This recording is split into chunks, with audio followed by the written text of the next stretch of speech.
everyone, this is Gemma here with some interesting observation about the Chinese language. Before I start, I just want to give you a spoiler warning. There were warning signs. This video will be discussing parts of the Dune 2 storyline, so watch out if you haven't seen the movie. Alright, let's jump in. Go, go, go!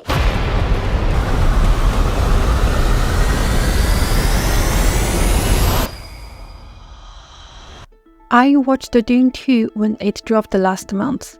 The movie was amazing. I loved its pacing and how well the story developed. However, when I was chatting with a friend of mine who saw it in China, he asked me a really strange question. It took me down a bit of a rabbit hole. He asked me, why does Paul call the young villain cousin when the Chinese subtitle translated as 表舅? For those who don't speak Chinese here, 表舅 translates to English as distant uncle. Distant, I meant distant. You may be feeling confused, so let me explain the situation a little bit more.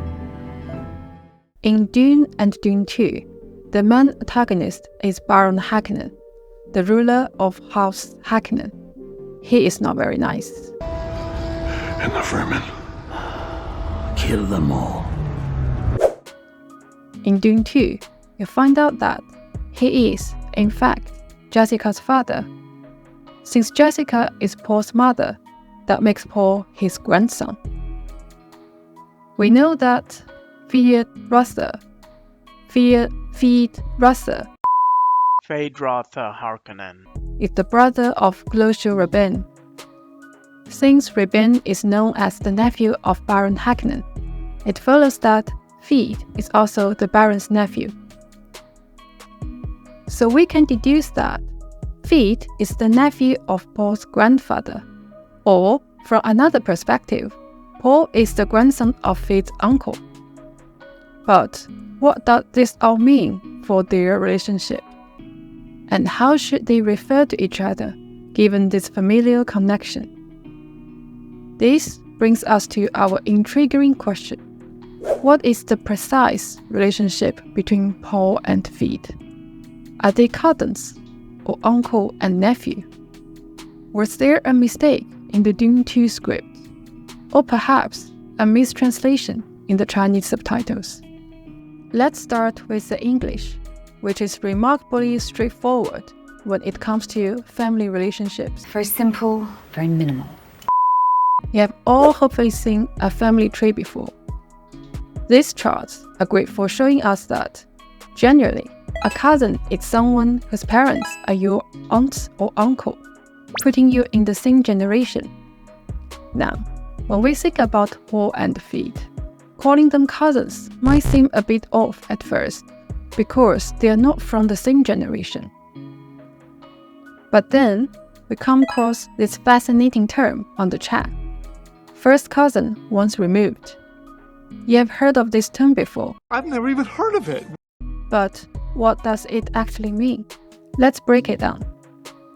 According to Ancestry.com, which knows a thing or two about family trees, removed basically means you're dealing with different generations.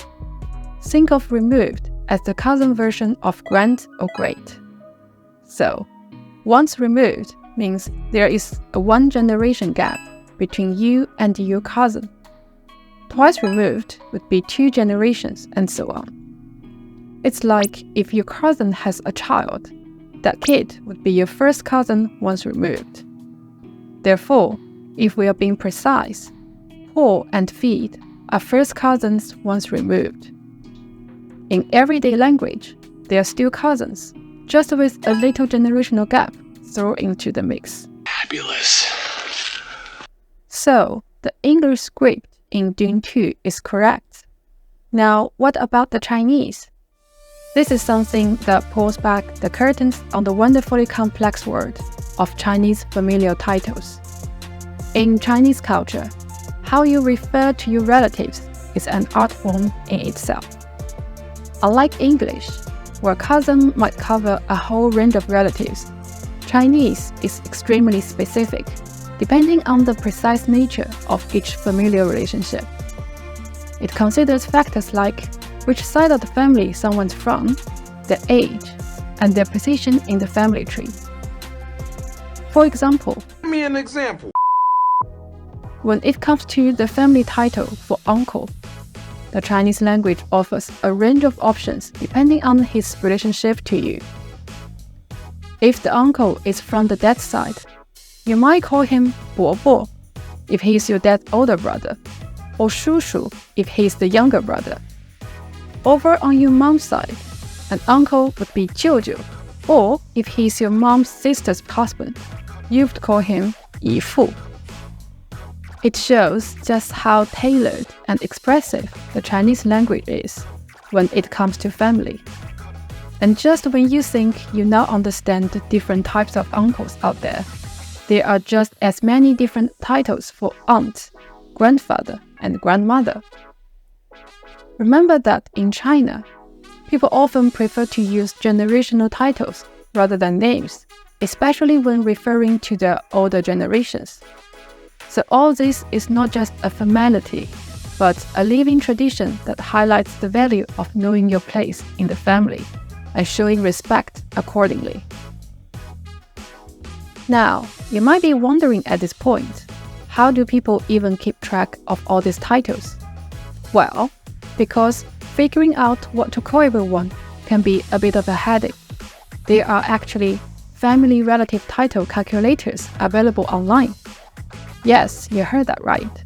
There are apps and websites that help you nail those titles for your next big family gathering. Just imagine pulling out your phone to make sure you are calling everyone by the right title and keeping the peace at the dinner table during Chinese New Year. Getting good at using family titles is a big deal in China and something you get comfortable with pretty quickly.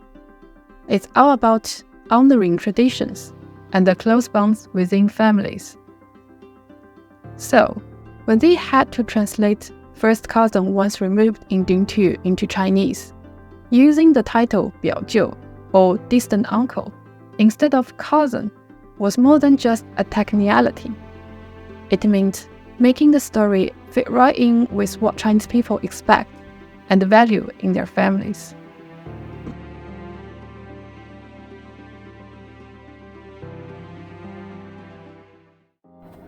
Alright, I hope you have enjoyed today's video.